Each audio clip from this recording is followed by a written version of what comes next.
नमो सिद्धाणं येषु पञ्चनमोकारो शुभपापप्रणाशनं मङ्गलानं च सद्यस्यं परमं वै मङ्गलम् सुरासुरनराधिस मयूरनववाद्यं कर्मद्रं बुलनिया श्रीमल्लं वन्दे विष्णुमः प्रणाम। आप સર્વે ખૂબ જ સુખશાતા માણસો, અનંત ઉપકારી, અનંત કલ્યાણને કરનારા તારક તીર્થંકરો આપણા સર્વ માટે અદ્ભુત એવા શાસનની સ્થાપના કરીને ગયા છે. સ્વાધ્યાયની અંદર આપણે આગળ વધતા શ્રી મોટી શાંતિ, બૃહદ શાંતિ, જેના સ્વાધ્યાયમાં આપણે આગળ વધી રહ્યા છીએ. ગઈ વખતે એક ગાથા ખાસ કરી હતી, ઓમ પુત્ર મિત્ર ભ્રાતૃ કલત્ર સુરત સ્વજન, જેની અંદર ખૂબ સરસ પ્રાર્થનાઓ છે કે મારા નજીકના જે જીવો જે કારણોસર ગોઠવાયા છે તે દરેકે દરેક મારા ઉપકારી છે, મારા કોઈક ને કોઈક કર્મની નિજરા કરાવવા માટે જોડાયેલા છે. એ દરેકે દરેકનું ખૂબ મંગલ થાવ, દરેકે દરેકનું ખૂબ કલ્યાણ થાવ. ક્યારે પણ મારા મનમાં કોઈ પણ અશુભ ભાવ કોઈ પણ જીવ પ્રત્યે ના થાય. સતત મને સર્વ જીવ પ્રત્યે મૈત્રી ભાવ પ્રગટ થાય, સતત મને સર્વ જીવ પ્રત્યે સંભાવ પ્રગટ થાય, અને ત્યારબાદ એની અંદર રહેલા એક એક ગુણો મને દેખાવા લાગે, આનંદ થવા લાગે, અને આજ મારા નજીકના સર્વ જીવોને જોઈને એમના જે દુઃખો છે સાંસારિક અને જેના કારણે સંસારમાં રખડે છે તે આધ્યાત્મિક, આ બેવ દુઃખો એમના દૂર થાય. આ કરુણા ભાવ આપણી અંદર સતત પ્રગટ કરવાનો છે. આપણા બધા જ પુરુષાર્થ કર્યા પછી જે થાય તો વેલ એન્ડ ગુડ, પણ ન થાય તો મનમાં સ્થિરતા લાવવાની કોશિશ કરવાની છે. આ ચાર ભાવો આપણી અંદર પ્રગટ કરી અને આપણા આત્માને નિર્મળ બનાવવાની કોશિશ કરવાની છે. છેલ્લા શબ્દોમાં જે મૂક્યું છે કે આ પૃથ્વી ઉપર જેટલા પણ શમણ શમણી ભગવંતો શ્રાવક શ્રાવિકાઓ છે, જેને શ્રી ચતુર્વિધ સંઘ કહેવાય છે, જે તમારું અને મારું લક્ષ્ય છે કે ઉત્તમ શ્રાવક બનવું કે ઉત્તમ સાધુ બનવું. એ લોકોના રોગ, એ લોકોના ઉપદ્રવ, એ લોકોના વ્યાધિ, એ લોકોના દુઃખ, એ લોકોને કોઈ પણ પ્રકારનો દુષ્કાળ વગેરે અથવા તો કોઈ પણ પ્રકારની ચિત્તની અશાંતિ ના થાવ. આ વસ્તુ કેમ માંગી છે ખબર છે તમને? આ પ્રાર્થના આપણે કરીએ છીએ, આ પ્રાર્થના આ સૂત્ર બોલનારા દરેકે દરેક કરી રહ્યા છે, અને આ સૂત્ર એ દરેક માટે થઈ રહી છે. આ પ્રાર્થના કે જે શ્રાવક છે, જે શ્રાવિકા છે, જે સાધુ છે અને જે સાધ્વી છે, કારણ કે આ જ શ્રાવક શ્રાવિકાઓ આજ શ્રી ચતુર્વિધ સંઘ ધર્મને સમજીને ખૂબ કર્મ નિજરા કરી શકે છે. ક્યાંય પણ આ શ્રાવક શ્રાવિકાનું મન રોગના કારણે કે બાહ્ય નિમિત્તોના કારણે કર્મ નિજરાના લક્ષ્યથી ચૂકી ન જાય. રોગનો ઉદય આવ્યો તો એ રોગને દૂર કરવામાં ન જતો રહે, એનું લક્ષ્ય પકડાઈને જ રહે. સમજાય છે? કોઈ પણ વિશેષ ઉપદ્રવ આવી ગયો તો એનું મન સીધું ઉપદ્રવને શાંત કરવામાં ન જાય, એનું લક્ષ્ય પકડીને જ રહે કે મારે તો કર્મ નિજરા જ કરવાની છે. એવી રીતે સતત અને સતત આ વ્યક્તિ ધર્મના માર્ગમાં સ્થિર રહે, એક ક્ષણ પણ નવું અશુભ કર્મ ના બંધાઈ જાય, એના માટે આવા બાહ્ય અશુભ નિમિત્ત ન આવે એવી પ્રાર્થના છે. કારણ કે આપણને ખબર છે રોગનો ઉદય આવે તો પણ ધર્મ બહુ ગમતો નથી. અંદરથી ગમતો હોય તો પણ એટલું કરવાનું સૂઝતું નથી. કોઈ એવા મોટા ઉપદ્રવ આવી જાય ત્યારે પણ મન ડગી જાય છે, મન સ્થિર નથી રહેતું. છેલ્લી જે પ્રાર્થના છે ને દૌર મનુષ્યો, આ બહુ મહત્વની વસ્તુ મૂકી છે કે મનની અસ્થિરતા હશે ને તો કોઈ ધર્મ નહીં કરી શકે, કોઈ કર્મ નિજરા નહીં કરી શકે. એટલે ખાસ પ્રાર્થના કરી છે કે દરેકનું મન ખૂબ પ્રસન્ન રહે, ખૂબ સ્વસ્થ રહે. તમે કલ્પના કરી શકો છો કે આ બનાવનારે આપણા માટે, આપણા મનની પ્રસન્નતા માટે પ્રાર્થના કરી છે. સમજાય છે? એટલે આપણા મનની પ્રસન્નતા ખરેખર કેટલી મહત્વની છે એ આપણે વિચારી શકીએ છીએ. અને આપણે એ લક્ષ્યને ક્યારે રાખ્યું નથી. સાધનાઓ જંગલોમાં કરવા જવાની શક્તિ છે અત્યારે? કોઈ પર્વતના શિખરો પર કે ગુફાઓમાં જવાની અત્યારે ઈચ્છા છે? આટલી ગરમી સહન ન થતી, જંગલોમાં શું સહન થવાનું? કશું નથી થવાનું. 2 કલાક ભૂખ્યા નથી રહી શકતા, ત્યાં શું કરી શકવાના આપણે? કશું નહીં.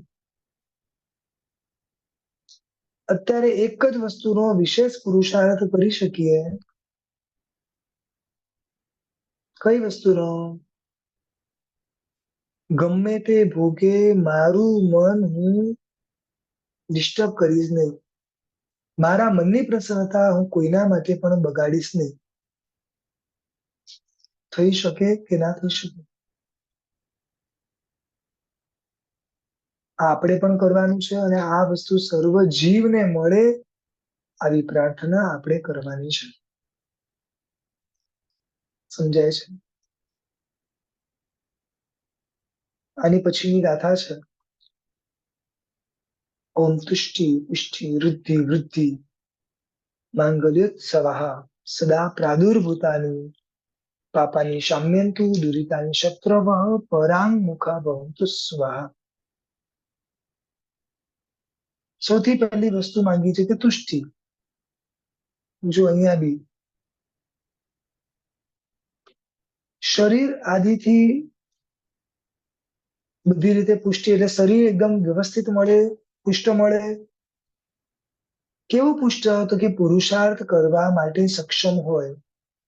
કોઈ પણ વસ્તુ કરવી હોય ને તો આમ કરી શકે, હા થઈ જશે, એટલું શરીર હોવું જોઈએ. ચિત્તને સંપૂર્ણ સંતોષ હોવો જોઈએ. આપણી અંદર આ અસંતોષ નામના દોષે જ ઘણા બધા પાપો ઉભા કર્યા છે. એટલે કે જે કે ચિત્તને હંમેશા સંતોષ મળે, પુષ્ટિ મળે, બધી રીતે પુષ્ટ થાય. વૃદ્ધિ, આપણી ભાષામાં બાહ્ય સંપત્તિઓ. વૃદ્ધિ એટલે કે વંશ વૃદ્ધિ કરે, કલ્યાણ થાવ, મંગલ થાવ, મોટા મોટા ઉત્સવો કરો. શું કહેવા માંગે છે આ બધામાં? કે આ જગતની અંદર જેટલા પણ જીવો છે એ સર્વ જીવને ચિત્તની શાંતિ, સંતોષ, પ્રસન્નતા, બાહ્ય સમૃદ્ધિ, આગળ વધતા વધતા અભ્યંતર સમૃદ્ધિ, પોતાના ગુણનો વિકાસ હંમેશા માટે થાવ.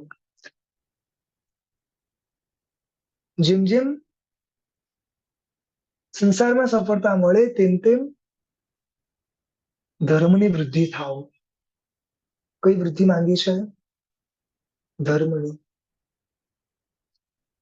સંસારમાં અનાદિના કુસંસ્કારના કારણે રહેવું પડે છે કે પડવું પડે છે, પણ એની સામે એટલો જ વિશેષ ધર્મ કરવો. આગળ વધીને કહે છે કે ઉદયમાં આવેલા સર્વ પાપો શાંત થાવ.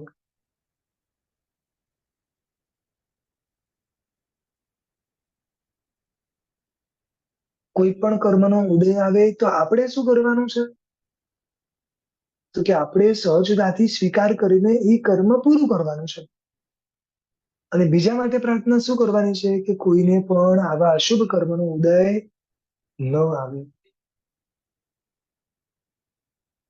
કેવા કેવા શમન શમણી ભગવંતો છે, વિહાર કરીને જાય ને પગમાં ફોડલાઓ ભરાઈ જાય છે.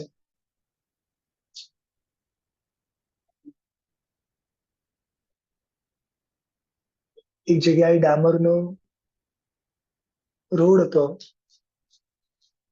ડામરના રોડ ઉપર કેવા પગ ચીપકે અને એકદમ તરત કરેલો હતો. આ તો કોઈ વિહાર સેવક જે હતા એમનું ધ્યાન ગયું. જો ધ્યાન ન ગયું હોત તો શમણ શમણી ભગવાન તો ફટાફટ એના પર ચાલી જાત, આખા પગ ચોંટી જાત. એટલે આપણે ખાસ કહેવાનું કે પ્રભુ જે ધર્મની સાધના કરી રહ્યા છે, જે આગળ વધી રહ્યા છે, આ લોકોનો તો બધા અશુભ કર્મો જે છે બધા શાંત થઈ જાઓ. પૂર્વે બાંધેલા જે અશુભ કર્મ છે, જેના ફળ અત્યારે જે આવી રહ્યા છે, બધા શાંત થઈ જાય. દુરિતાની શત્રુવઃ પરાંગ મુખા ભવન્તુ સ્વાહા. શત્રુઓ અવળા મુખ વાળા થાવ. હવે આમ જોવા જઈએ તો રાગદ્વેષ સિવાય બીજા કોઈ શત્રુ આપણા છે જ નહીં, રાઈટ? પણ છતાં બાહ્ય ઉન્નતિમાં, બાહ્ય કોઈ પણ વસ્તુમાં જે આપણને અંતરાય કરે છે, આપણા માટે બધા શત્રુ જ છે. આપણે એને શત્રુ જ માની લઈએ છીએ, રાઈટ? આમાં શું થાય છે, ઘણીવાર ધર્મ કાર્યની અંદર પણ કોઈક આવા વ્યક્તિ જો દેખાઈ જાય તો આખું મન, આખી ક્રિયા બધું જ ડોળાઈ જાય છે. એટલે અહીંયા ખાસ કહે છે કે શત્રુઓ પણ અવળા મુખવાળા થાઓ. આ પ્રાર્થના આપણા માટે નથી કરવાની, ખાસ ધ્યાન રાખજો. સર્વજીવ માટેની છે. સમજાય છે? નહીં તો ઊંધું થઈ જશે. આપણે તો બધું સ્વીકારવાનું જ છે, જેટલું આવે એટલું પૂરું જ કરવાનું છે. આપણા માટેની આ પ્રાર્થના છે. આગળ વધીને શ્રીમતે શાંતિનાથાય નમઃ શાંતિ વિધાય ત્રૈલોક્ય શ્યામ રાધીસ મુકુટાભ્યર ચિતાંઘ્રને. સરસ મજાની વાત કરી છે કે શ્રી શાંતિનાથ પરમાત્માને મારા નમસ્કાર થાઓ. શાંતિનાથાય નમઃ. આ શ્રી શાંતિનાથ પરમાત્મા કેવા છે? તો કે ત્રૈલોક્ય શ્યામ રાધીસા, અમર. અમર એટલે દેવ, દેવના અધિપતિ એટલે દેવેન્દ્રો. દેવેન્દ્રોના મુગટો વડે જે પૂજાયેલા છે, એટલે કે દેવેન્દ્રો ના મુગટ થી જે પૂજાયેલા છે, મુગટ થી નમસ્કાર કરે ને, લોકો નમસ્કાર કરે એટલે મુગટ પણ નીચે અડે. તો કે દેવેન્દ્રોના મુગટોથી જે પૂજાયેલા છે, એવા શ્રી શાંતિનાથ પરમાત્માને મારા નમસ્કાર થાઓ. આ પરમાત્મા કેવા છે? તો કે ત્રણેય લોકમાં શાંતિને કરનારા છે. આ પરમાત્મા કેવા છે? તો શ્રીમાન છે. શ્રી શબ્દના અનેક અર્થ થાય છે. એક અર્થ છે શ્રી એટલે લક્ષ્મી, જે અભ્યંતર લક્ષ્મીના માલિક છે. 34 અતિશય 35 ગુણોથી યુક્ત છે. જે લક્ષ્મીને પામેલા છે અને લક્ષ્મીને આપનારા છે. એવા શ્રી શાંતિનાથ પરમાત્માને, એના ચરણ કમળને નમસ્કાર થાઓ.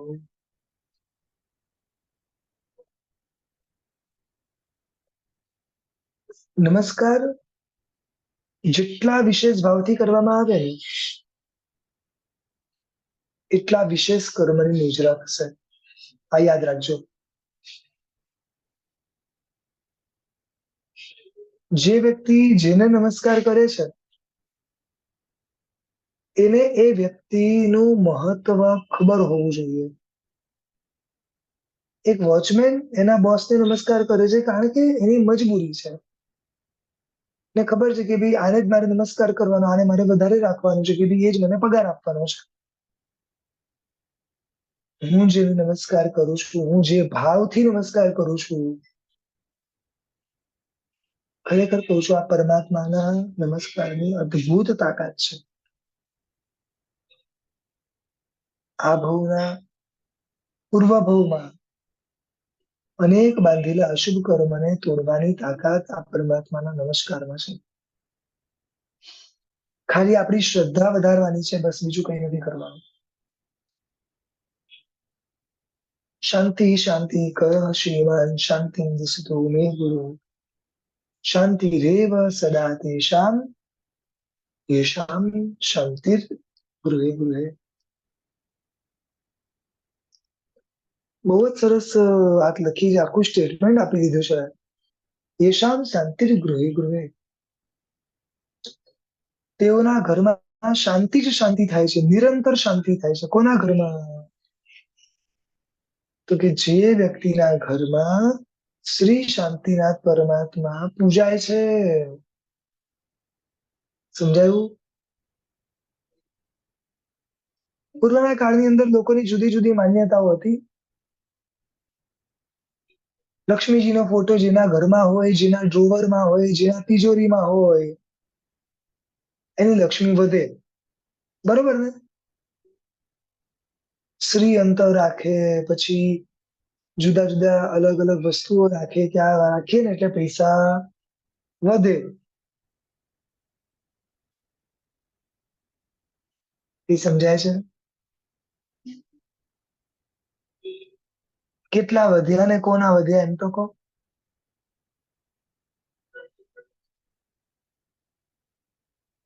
આ બધું બાહ્ય નિમિત્તો છે.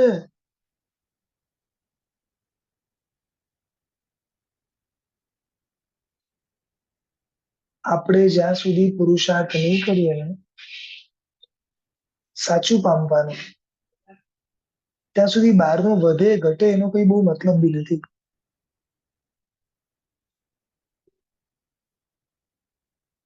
બહારનું વધશે તો બી આપણા જીવનમાં પાપ સિવાય બીજું કઈ નહીં વધે એની કોઈ ગેરંટી ખરી?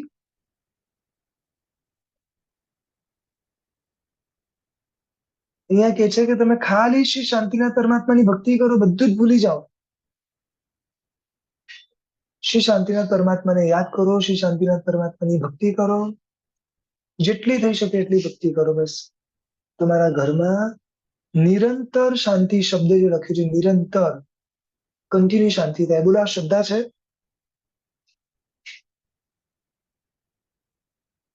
સામાયિક કરવા બેઠા છીએ, ઉપાશ્રયમાં ક્યાંક બેઠા છીએ, કોઈક ધર્મ ક્રિયા કરવા બેઠા છીએ, મન જેવું ડોળાય ને તરત શ્રી શાંતિનાથ પરમાત્માને યાદ કરો.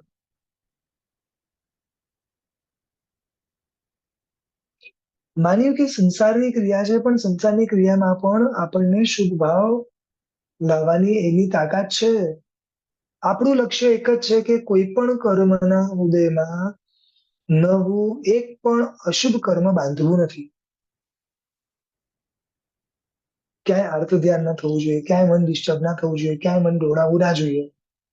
આ આપણું લક્ષ્ય છે. સમજાય છે?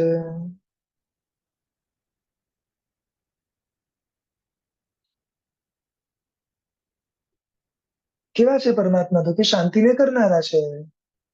કેવા છે? તો કે તત્વનો ઉપદેશ આપનારા છે. કેવા છે? તો કે લક્ષ્મીને આપનારા છે. એવા હે શ્રી શાંતિનાથ પરમાત્મા, શાંતિ દિશતુ મે ગુરુ.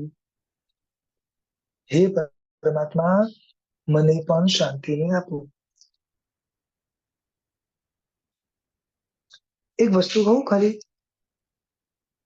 આજ સુધીનો રેકોર્ડ છે જૈન શાસનમાં. જ્યારે જેણે જે કંઈ પણ માંગ્યું છે ને એને એની યોગ્યતા પ્રમાણે મળ્યું છે. ફરી રિપીટ કરું છું. ત્રણ લોકના નાથ દેવાધિદેવ, આ જગતનો સૌથી મોટો રાજા, આજ સુધી એની પાસે જેણે જેણે હાથ લંબાવ્યો છે ને, ક્યારે પણ એને કોઈને ખાલી હાથે જવા જ નથી દીધા. નેવર.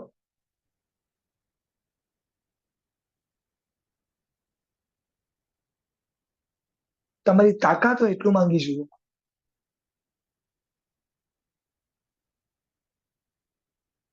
આપણી આ સૌથી મોટી ભૂલ જ છે ને.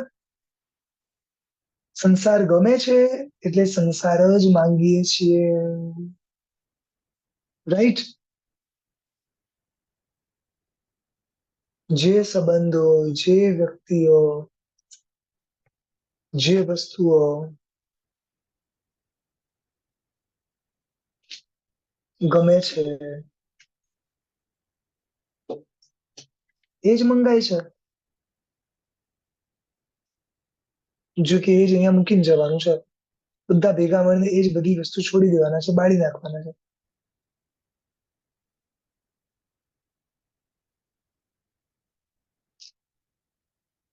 સમજાય છે?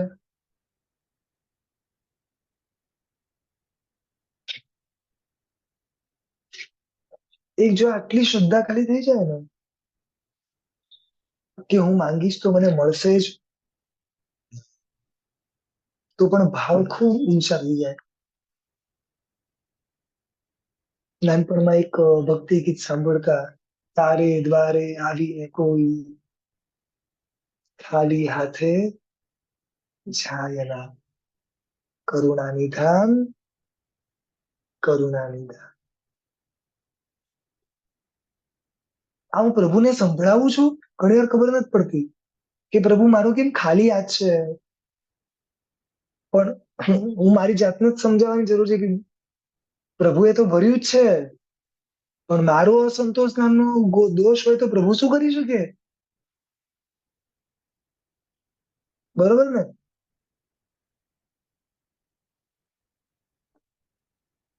શ્રદ્ધા વધારો. સામાન્ય જીવ સંસારની માગણી કરી શકે, સંસારની ઈચ્છા રાખી શકે, સમજી શકાય છે. પરંતુ પ્રભુના શાસનને પામ્યા પછી હજી પણ જો સંસારની જ માગણી થતી હોય તો પછી આપણને તારનાર કોઈ જ નથી.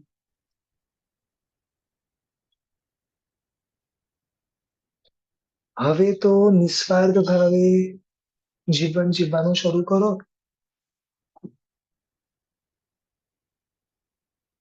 એક ભાઈ રોજ પ્રભુ પાસે જાય, રોજ કંઈક ને કંઈક કમ્પ્લેનો કરે, આજે ઓફિસમાં આમ છે, આજે આમ થયું, દીકરી આમ કરે છે. રોજ રોજ રોજ કમ્પ્લેન કરે. અને આવીને પછી પાછા અમને કમ્પ્લેન કરે. રોજ આટલું આટલું ભગવાનને કહીએ છે, કશું થતું જ નથી.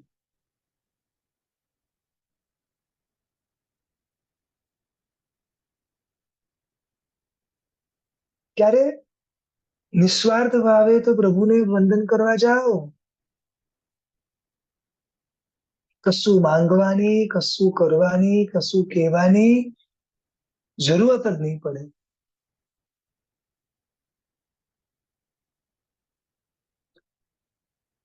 માંગનારને પણ જો પ્રભુ આપતા હોય તો ન માંગનારને તો કેટલું આપી શકે.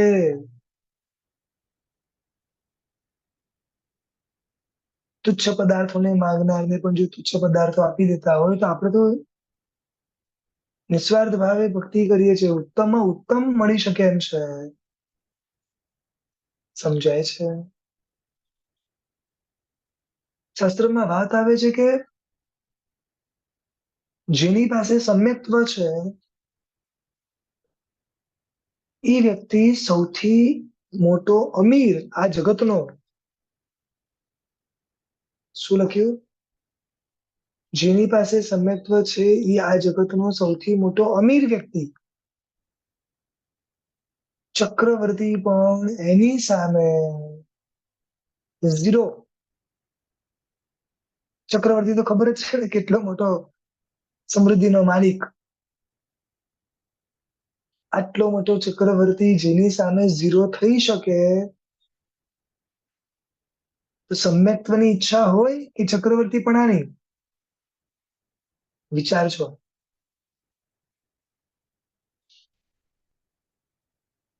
પછીની ગાથામાં કે છે ઉન્મૃષ્ટ રિષ્ટ દુષ્ટ ગ્રહગતિ દુઃસ્વપ્ન દુર્નિમિત્તાદિ સંપાદિત હિત સંપન્નામ ગ્રહણમ જયતિ શાંતે.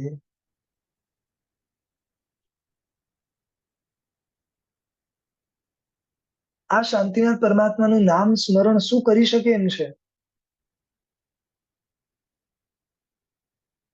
તો કે ખાલી નામ લો તો ઉપદ્રવો નાશ થાય. ખાલી નામ લો તો કોઈ પણ પ્રકારના ગ્રહ ક્યારેય પણ નડતા હોય કે બધે બધા ગ્રહો સંક્રમિત થઈ જાય, આડાઅવળા થઈ જાય, ફેરફાર થઈ જાય, અથવા હોય ને તો પણ કોઈ ઇફેક્ટ થાય નહીં આ પરમાત્માનું નામ લેવાથી. ખરાબ સ્વપ્ન આવેલા હોય ને તો પણ નિષ્ફળ થઈ જાય. ઘણીવાર પૂર્વ કર્મના કારણે અમુક પ્રકારના અશુભ સ્વપ્ન આવી શકે અને સમય જતા કદાચ એ સ્વપ્નના અમુક અશુભ ફળ પણ મળી શકે છે. પરંતુ એને તોડવા માટે પરમાત્માનું નામ સ્મરણ ઇનફ છે. દુઃસ્વપ્ન ગમે એટલા ખરાબ નથી. અને પછી દુર્નિમિત્તાદિ. ઘણીવાર અમુક વસ્તુઓ જે બનવાની હોય છે આપણને પૂર્વથી ખ્યાલ આવી જાય છે. જેમ કે હું ડ્રાઇવિંગ કરી રહ્યો છું અને મારી કન્ટિન્યુઅસલી લેફ્ટ આઈસ આ ડાબી આંખ કન્ટિન્યુ ફરકી રહી છે. મારી સ્પીડ બહુ જ ઓછી કરી દઉં છું અને કન્ટિન્યુ પરમાત્માનું નામ સમજાય છે. આ અલર્ટ કરે છે આપણને. શાવિકાઓ માટે ડાબી શુભ કહેવાય અને જમણું અશુભ કહેવાય. શ્રાવકો માટે જમણું શુભ છે અને ડાબું અશુભ છે. સમજાય છે. શીખ આપવી, કોઈક એવા અમુક નિમિત્તો સામે આવી જવા, તો આ બધાના કારણે જે અશુભ થવાનું હોય એ દરેકને ટાળી શકાય એમ છે. શેનાથી? સંપન્ન નામ ગ્રહણમ, માત્ર પરમાત્મા તમારું નામ લેવાથી. સમજાય છે.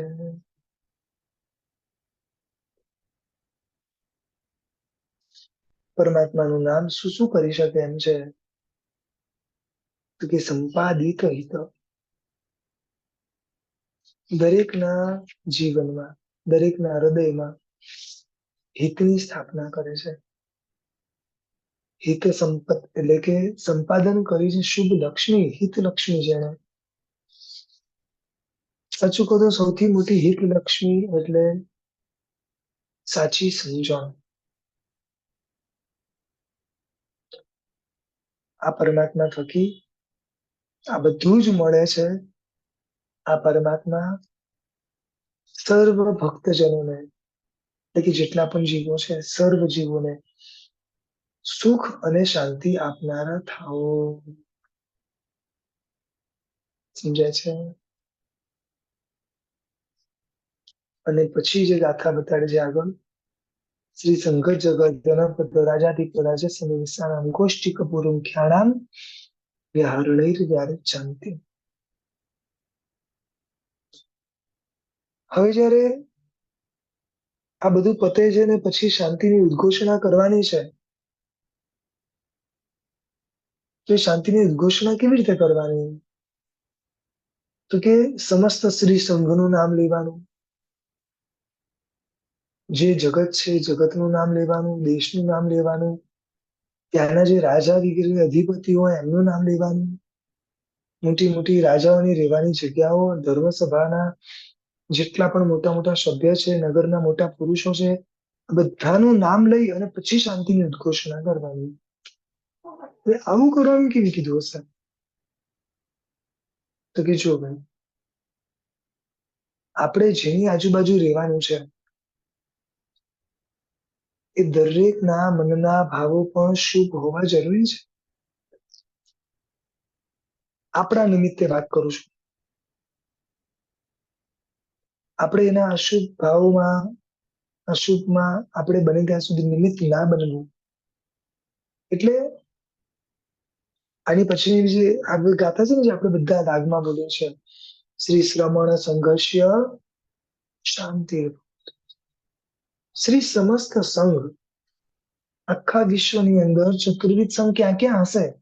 તમે દરેક જ્યાં બેઠા છો ને ત્યાં આગળ પણ આપણી આજુબાજુના સંઘ, જેને આપણે શ્રી ચતુર્વિધ સંઘ કહીએ છીએ, એ સમસ્ત શ્રી ચતુર્વિધ સંઘની શાંતિ થાવ.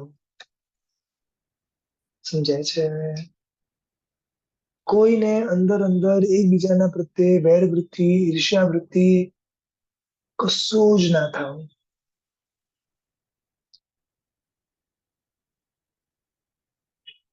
ઘણીવાર અમુક અમુક સંજોગોના કારણે નજીક નજીકમાં બે સંઘ હોવા છતાં અમુક અમુક સંઘોની વ્યવસ્થાઓ, સંઘોની મર્યાદાઓ જુદી જુદી હોય છે. મેં ઘણી એવી જગ્યાઓ જોઈ છે કે બાજુ બાજુમાં જ બે સંઘ છે, પણ બેની વ્યવસ્થાઓ, મર્યાદાઓ બધું જુદું જુદું છે. પણ છતાં કોઈને એકબીજા પ્રત્યે દ્વેષ નથી. જો દ્વેષ હશે તો આપણે ડૂબી ગયા. મારો સંઘ ગમે એટલો ઊંચો હોય કે હું ગમે એટલો સારો હોઉં, પણ જો મારા મનમાં કોઈ પણ સંઘ પ્રત્યે દ્વેષ જાગ્યો, કેટલાય ભાવ સુધી પ્રભુનું શાસન નહીં મળી શકે. કારણ કે દેવ ગુરુ ધર્મનો અવર્ણવાદ કરે એ વ્યક્તિને પ્રભુનું શાસન તો ના જ મળે. એટલે અહીંયા તો પ્રભુના શાસન માટે, સમસ્ત શ્રી સંઘ માટે, આ શ્રી સંઘ ખાલી આપણે ત્યાં છે એવું નથી. આ શ્રી સંઘ ઐરાવત ક્ષેત્રમાં છે ને ત્યાં બી. આ શ્રી સંઘ મહાવિદ્યમાં પણ છે. સમજાય છે? 15 15 કર્મભૂમિમાં જ્યાં જ્યાં આવું શ્રી સંઘ છે, ઈ શ્રી સંઘની શાંતિ થાવ.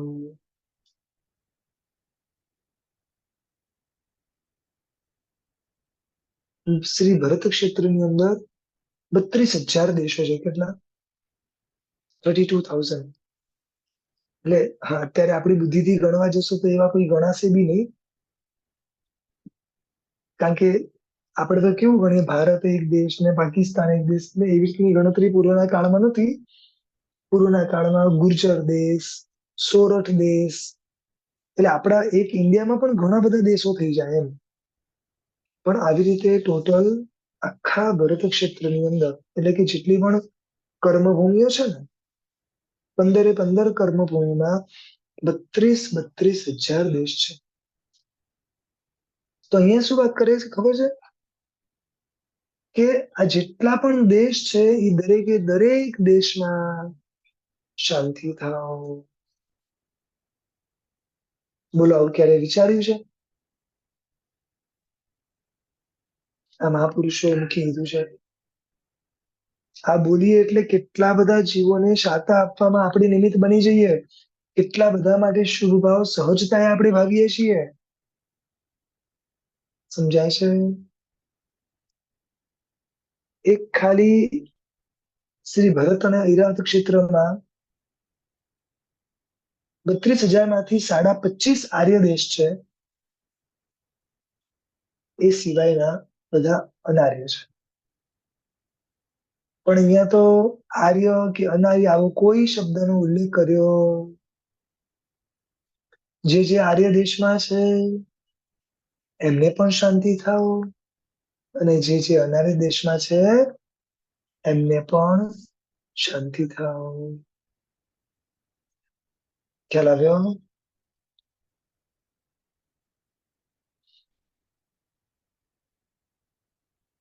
રાજા દીપા નામ શાંતિ. જેટલા પણ રાજારૂપ અધિપતિઓ છે, એટલે જે જે મોટા મોટા આવા રાજાઓ છે કે એના રિલેટેડ એવા એવા લોકો છે, એ લોકોને પણ શાંતિ થાવ. કેમ? તો કે ભાઈ એ લોકો શાંત હશે તો પ્રજા સારી રીતે ધર્મ કરી શકશે અને પાળી શકશે. આપણે ઘણીવાર કહીએ ને કે રામ રાજા તો પ્રજા સુખી. રામ જેવા રાજા દરેક ક્ષેત્રમાં હોવા જોઈએ. એટલે કે દરેકે દરેક સત્તાધીશો જેટલા પણ હોદ્દેદારો છે એ બધે બધા શાંત થાઓ. એ લોકો ક્યાંય પણ ડિસ્ટર્બ હશે તો આપણને નુકસાન પહોંચશે. આગળ વધીને રાજાના રહેવાના સ્થાનો, ધર્મ સભાના સભ્યજનો, આમને પણ શાંતિ થાઓ. ધર્મ સભાના સભ્યજનોને, એટલે કે જે લોકો ધર્મ કરી રહ્યા છે એ દરેકે દરેકને શાંતિ થાઓ. નગરના જે સૌથી મોટા મોટા લોકો છે એમને શાંતિ થાઓ. ત્યારબાદ નગરના સૌથી મુખ્ય અને પછી નગરના સર્વ જીવોને શાંતિ થાઓ. પૌર મુખ્યાણામ અને પૌર જનસ્ય શાંતિર્ભવતુ. અને અંતિમ શબ્દ મૂક્યો છે શ્રી બ્રહ્મલોકસ્ય શાંતિ. બહુ સરસ. ઘણીવાર ઘણા વડીલો સ્નાત્ર પૂજાના અંતે જયારે બોલતા હોય છે ને ત્યારે બહુ સરસ સાંભળવું ગમે. એનો એટલો સરસ રાગ છે અને ખરેખર એ સમયે એવું થાય કે યાર શાંતિ થાઓ, શાંતિ થાઓ, શાંતિ થાઓ. સાચું કહું તો આ પ્રાર્થના એમને પણ રોજ કરવા જેવી છે. રાઈટ. શ્રી શ્રમણ સંગસ્ય શાંતિર્ભવતુ, શ્રી જનપદાના શાંતિર્ભવતુ, શ્રી રાજાધિપાના શાંતિર્ભવતુ, શ્રી રાજસન્નિવેશાનાં શાંતિર્ભવતુ, શ્રી ગોષ્ઠિકાનાં શાંતિર્ભવતુ, શ્રી પૌરમુખ્યાણાં શાંતિર્ભવતુ, શ્રી પૌરજનસ્ય શાંતિર્ભવતુ, શ્રી બ્રહ્મલોકસ્ય શાંતિર્ભવતુ. સમજાય છે? શબ્દ બધા જ બોલવામાં ખાસ ધ્યાન રાખવાનું. શાંતિર્ભવતુ. શાંતિ થાઓ, શાંતિ થાઓ, શાંતિ થાઓ.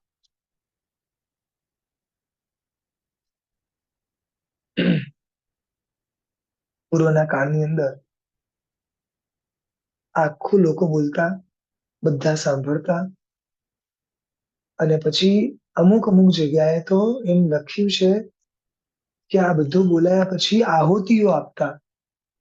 એટલે કે અલગ અલગ અલગ વિશિષ્ટ અનુષ્ઠાનો કરતા અને પછી આમ બોલતા ઓમ સ્વાહા, ઓમ સ્વાહા, ઓમ શ્રી પાર્શ્વનાથાય સ્વાહા.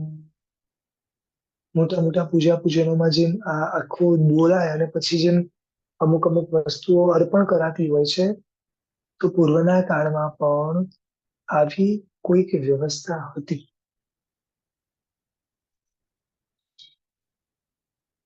હવે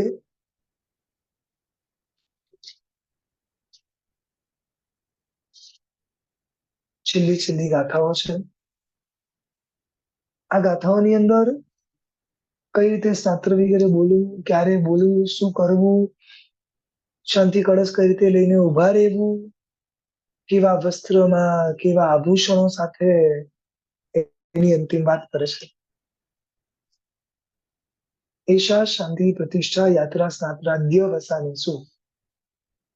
એટલે શું કે છે કે આ જે શાંતિ પાઠ છે એ ક્યારે ક્યારે તો કે તીર્થંકરોની પ્રતિષ્ઠા હોય, કોઈ યાત્રા વગેરે હોય, કોઈ સ્નાત્ર વગેરે તમે કરો, એના અંતે વસાનેસુ એટલે અંતે આ શાંતિ પાઠ બોલવો. હવે આ શાંતિ પાઠની ઉદ્ઘોષણા કઈ રીતે કરવી એ બતાડે છે કે કોઈક વિશિષ્ટ ગુણવાન વ્યક્તિ ઉભો થાય અને શુદ્ધ જળથી ભરેલો એક કળશ લઈને ઉભો રહે શાંતિ માટે, એટલે એને શાંતિ કળશ કહેવાય. એને ગ્રહણ કરી અને ઉત્તમમાં ઉત્તમ જે વસ્તુઓ છે, જેને આપણે કેસર, સુખર, બરાસ, અગરુ નામનું વસ્તુ, ધૂપ વગેરે, કુસુમાંજલિ વગેરે, આ બધું ભેગું કરીને આમ પરમાત્માની સામે સ્નાત્ર મંડપની વિશે શ્રી સંઘની સાથે પોતે આવે. શરીર પણ જેનું પવિત્ર હોય અને જેને પોતે પણ પુષ્પ વગેરે અલંકારો પહેર્યા હોય, એટલો સરસ શોભિત થઈને એને પુષ્પની માળા ગળામાં આરોપણ કરી અને પછી શાંતિની ઉદ્ઘોષણા કરવાની છે. અને પછી એ શાંતિનું પાણી સર્વ ઉપર છંટકાવ કરવાનો છે. સમજાય છે? આટલી સરસ વિધિ બતાવી છે. હવે એક ગાથાઓમાં બહુ સરસ મજાની વાતો છે. પરમાત્માનો જયારે જન્માભિષેક થાય ત્યારે કેવો માહોલ હોય છે, તમે ને હું તો જોવા ગયા નથી, પણ અહીંયા મહાપુરુષોની દ્રષ્ટિએ આપણે એ દ્રશ્યને આપણે આંખ સામે લાવવાનો પ્રયાસ કરીએ. નૃત્યંતિ નૃત્યમ મણિપુષ્પવર્ષમ સૃજંતિ ગાયંતિ ચ મંગલાણી સ્તોત્રાણિ ગોત્રાણિ પઠંતિ મંત્રાણિ કલ્યાણ ભાજો હિજીનાભિષેક. પરમાત્માના અભિષેક સમયે દેવતાઓ તો કેટલું કેટલું કરે છે. આપણે શું કરવું? તો કે કેટલાય ભવ્ય પ્રાણીઓ આપણા જેવા સ્નાત્ર મહોત્સવને અંતે નાટક કરે છે. બોલો, પૂર્વના કાળમાં નાટ્ય પૂજા આવતી, ખબર છે તમને? નૃત્ય પૂજા આવે, નાટક પૂજા આવે, આવી તો કેટલી બધી પૂજાઓ આવે છે. શ્રી શાદ્વૈધિક પ્રકરણની અંદર આના ઘણા બધા ઉલ્લેખો આપેલા છે. વાજિંત્ર પૂજા, તમને જે વાજિંત્ર વગાડતા આવડતું હોય ને, એ વાજિંત્ર લઈને પરમાત્માની ભક્તિ કરી શકો. તો કે છે કે અંતે પરમાત્માની સામે નાટક કરે છે, પરમાત્માની સામે નૃત્ય કરે છે અને પરમાત્માની ઉપર રત્નની, મોતીની અને પુષ્પોની વૃષ્ટિ કરે છે. હમણાં ઘણા બધા શ્રેષ્ઠ અનુષ્ઠાનો થાય છે. એમાંનું એક અનુષ્ઠાન શ્રી સક્રસ્તવ મહાઅભિષેક, જેમાં પણ અનેક ઉત્તમ દ્રવ્યો લઈને પરમાત્માની ઉપર અભિષેક થતા હોય છે. ઘણા શ્રેષ્ઠીઓ ઊંચામાં ઊંચા દ્રવ્યો વાપરતા હોય છે પરમાત્મા ઉપર. એટલે એમ કે છે કે તમારે પણ ઉત્તમમાં ઉત્તમ દ્રવ્યોથી પરમાત્માની પુષ્પવૃષ્ટિ કરવી. પરમાત્માના જન્માભિષેક સમયે શાવકો આવું બધું જ કરે છે. મંગળકારી ગીતો ગાય છે, જુદા જુદા સ્તોત્રો બોલે છે, તીર્થંકરોના નામો બોલે છે અને અનેક પ્રકારના મંત્રો, એટલે કે મંત્રોથી ગર્ભિત એવા સૂત્ર, સ્તોત્ર, સ્તવન વગેરે બોલે છે. સમજાયું? એટલે પરમાત્માના જન્માભિષેક સમયે કેવા ભાવમાં રહેવું. શ્રી ભોપાવર તીર્થની અંદર જયારે સરસ મજાનો ત્યાં મહામંગલકારી અભિષેક થાય છે, ત્યારે કેટલા અલગ અલગ અલગ સૂત્રો, સ્તોત્ર વગેરે બોલાય છે અને અદ્ભુત એમનો અભિષેક થાય છે. ઘણા શ્રાવકો ત્યાં ગયેલા છે ને ઘણા એને માણ્યો છે. બહુ સરસ રીતે ત્યાં પરમાત્માનો અભિષેક થાય છે. બસ એવી રીતે અહીંયા અભિષેક કરવો એવું બતાડે છે. ઘંટનાદ, શંખનાદ, જેટલા વાજિંત્રો હોય બધા વગાડી શકો. શ્રાવકોએ પરમાત્માની સામે નૃત્ય કરવાની છૂટ છે. આ બધું જ કરીને પરમાત્માનો જન્મ મહોત્સવ કરવાનો છે. હવે ફરી આખા વિશ્વ માટે ઉત્તમ પ્રાર્થના. શિવમસ્તુ સર્વ જગત પરહિત નિરતા ભવન્તુ ભક્તગણા દોષાઃ પ્રયાન્તુ નાશમ સર્વત્ર સુખી ભવતુ લોક. કેટલી સરસ વાત છે. સર્વ જગતનું કલ્યાણ થાઓ, જેટલા પણ જીવો છે ને બધા એકબીજાનું હિત કરવાની ઈચ્છા વાળા થાવ. બસ હું કોનું કઈ રીતે સારું કરું. દોષાહ પ્રયાંતુ નાશમ. આ જગતમાં સર્વ જીવ દોષથી કર્મથી ઘેરાયેલા છે. એ સર્વ જીવોના દોષો કર્મો નાશ પામો. અને જીવ એટલે આખું સર્વ સૃષ્ટિ સર્વ કાર્યમાં સુખી થાઓ. એટલે કે અંતે મોક્ષને પ્રાપ્ત કરો. કેટલી સરસ મજાની પ્રાર્થના છે. આ પ્રાર્થના રોજ કરવી જોઈએ. કન્યાશ્રી ચંદ્રશેખર મહારાજાના મુખેથી નીકળેલા અમુક શબ્દો સર્વ જીવ માટેના. અણુ પરમાણુ શિવ બની જાઓ. આખા વિશ્વનું મંગલ થાય. અણુ એટલે નાનામાં નાનો જીવ કે કોઈ બી જીવ બધા શિવ બની જાઓ. એટલે કે પ્રભુ બની જાઓ. સર્વે જીવો મોક્ષે જાઓ. અરહમ અમર તપો. કેટલી સરસ સરસ ભાવનાઓથી આ બધા શબ્દો બોલાતા હોય છે. બસ આમાંથી કોઈ પણ શબ્દ જે તમારા ભાવની વૃદ્ધિને કરનારો હોય એ રોજ બોલવાના, રોજ વાગોળવાની કોશિશ કરવાની. જે સર્વ વિશ્વ માટે શુભ વિચાર કરી શકે છે એના અનેક પ્રકારના અશુભ કર્મ સહજતાએ ખરી પડે છે. મન નેગેટિવ રહેતું હોય, મન અશુભમાં રમતું હોય, મનમાંથી આસક્તિઓ ઘટતી ના હોય, એવા સમયે પોતાના સ્વાર્થ વૃત્તિને સાઈડમાં મૂકીને સર્વ જીવ માટેના શુભ વિચારો શરૂ કરો. જેટલા શુભ વિચાર વધતા જશે એટલા કર્મોની વિશેષમાં વિશેષ નિર્જરા થતી જશે. એટલે ખાસ ખાસ સર્વ જીવોને માટે પ્રાર્થના કરવાનું શરૂ કરીએ. આગળ વધીને અહમ તિથયર માયા શિવા દેવી તુમ્હ નયર નિવાસિની અમહ શિવમ તુમ્હ શિવમ અશિવો સમમ શિવમ ભવતુ સ્વાહા. હવે જે પ્રમાણે વાત સાંભળી છે એ પ્રમાણે આ આખી મોટી શાંતિની રચના શ્રી નેમિનાથ પરમાત્માના માતા શિવા દેવી જે સમય જતા દેવલોકમાં ગયા છે એમણે આ સ્તોત્રની રચના કરી હોય એવું પોસિબલ લાગે છે. કોઈની પાસે 100% શ્યોરની કોઈ આ વસ્તુની ગેરંટી નથી, પરંતુ આવું સાંભળ્યું છે.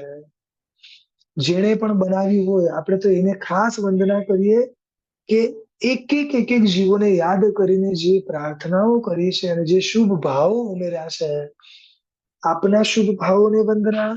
અને આપ અમને એવા આશીર્વાદ આપજો કે તમારા મનમાં રમતી આ દરેક શુભ ભાવનાઓ અમારા હૃદયમાં કાયમ માટે વધે. અમે પણ સર્વ જીવને ખૂબ શુભ ભાવથી જોઈ શકીએ, એમના માટે શુભ ભાવ લાવી શકીએ. અહીંયા લખે છે, હું નેમિનાથ પરમાત્માની માતા શિવાદેવી તમારા નગરને વિશે રહેનારી છું. એથી તમારું પણ કલ્યાણ થાઓ, મારું પણ કલ્યાણ થાઓ, સર્વોના વિઘ્નોનો નાશ થાઓ અને કલ્યાણ થાઓ. ઉપસર્ગા ક્ષયમ યાન્તિ છિદ્યન્તે વિઘ્ન વલ્લયઃ મનઃ પ્રસન્નતામેતિ પૂજ્યમાને જિનેશ્વરે. પરમાત્માની પૂજાનું ફળ બતાવ્યું. શું ફળ છે પરમાત્માની પૂજાનું? તો કે સૌથી નજીકનું ઇન્સ્ટન્ટ ફળ મનઃ પ્રસન્નતામેતિ. મન પ્રસન્નતાને પામે છે.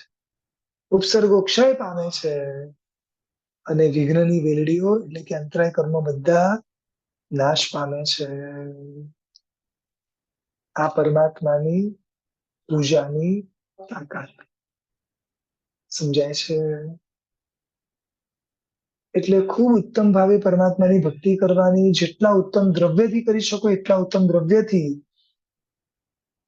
અને જેટલા ઉત્તમ ભાવ એટલા ઉત્તમ ભાવથી.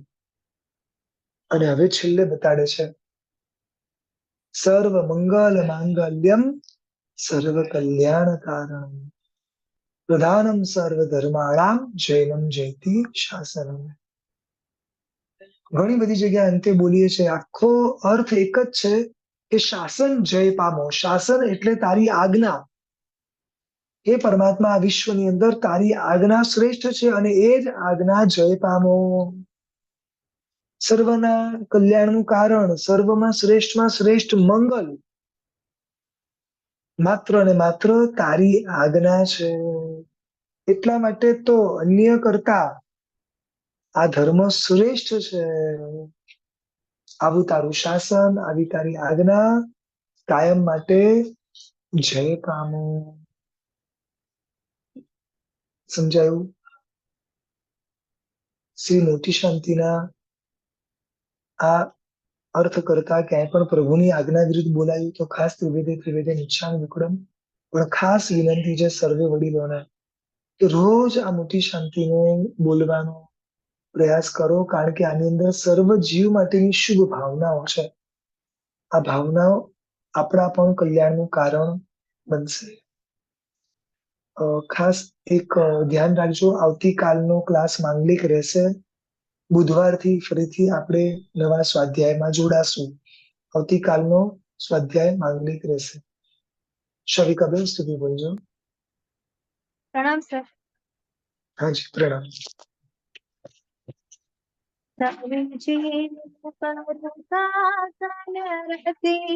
એ ભાવના હૈ વહુ કરુણા શરણ દે હું જીવન પરવર તોરું તુજ શિર ભક્તિ કરું રાત દિન શાસન તમારું જય પામો શાસન તમારું જય પામો.